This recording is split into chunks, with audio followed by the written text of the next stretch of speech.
আসসালামু আলাইকুম। অর্থের দিশা প্ল্যাটফর্মের সূচক বিশ্লেষণে স্বাগতম। সূচক বিশ্লেষণ বা সূচক নিয়ে কাটাছেঁড়া করার আসলে কোনো এখনো অবস্থা তৈরি হয়নি। কারণ আজকে স্বাভাবিকভাবে মার্কেটের একটা কারেকশন হয়েছে, কারণ প্রফিট বুকিং হয়েছে। এটা প্রথম ঘন্টাতে আমি আপনাদেরকে বলেছিলাম যে আজকে মার্কেট কি হতে পারে না হতে পারে। কারণ প্রথম ঘন্টাতে স্পষ্ট বোঝা গেছে যে মার্কেটে আসলে প্রফিট বুকিং চলতেছে, আর সে বিষয়টি আসলে কার্য দিবস শেষে স্পষ্ট হয়েছে।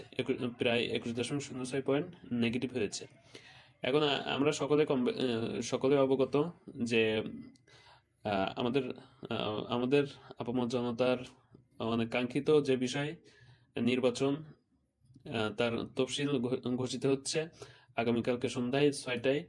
আর এই নির্বাচনের তফসিল ঘোষণাকে কেন্দ্র করে, ইতিবাচক ঘটনাকে কেন্দ্র করে ইনশাআল্লাহ মার্কেট ঘুরে দাঁড়াবে এই প্রত্যাশা করি। এখন যদি দেখি মার্কেটে আসলে মেজর সাপোর্ট যদি দেখি, সেটি হচ্ছে মেজর সাপোর্ট আছে হচ্ছে মনস্তাত্ত্বিকভাবে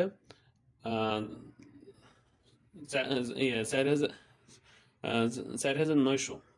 মনস্তাত্ত্বিক সাপোর্ট হচ্ছে 4,900।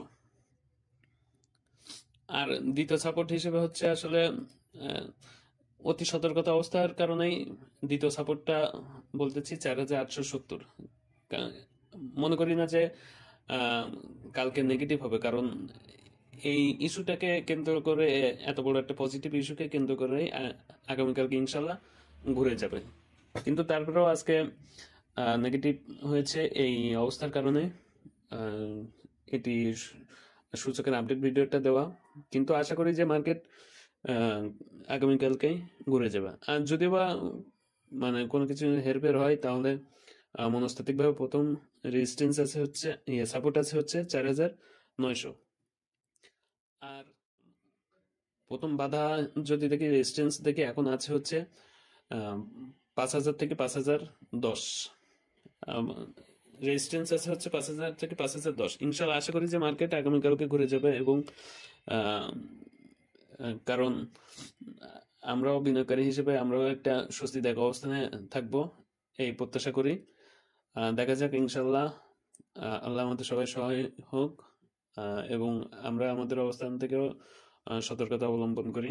সবার বিনিয়োগ যাতে সফল হোক, সুন্দর হোক, এই কামনা করি। ধন্যবাদ। আসসালামু আলাইকুম।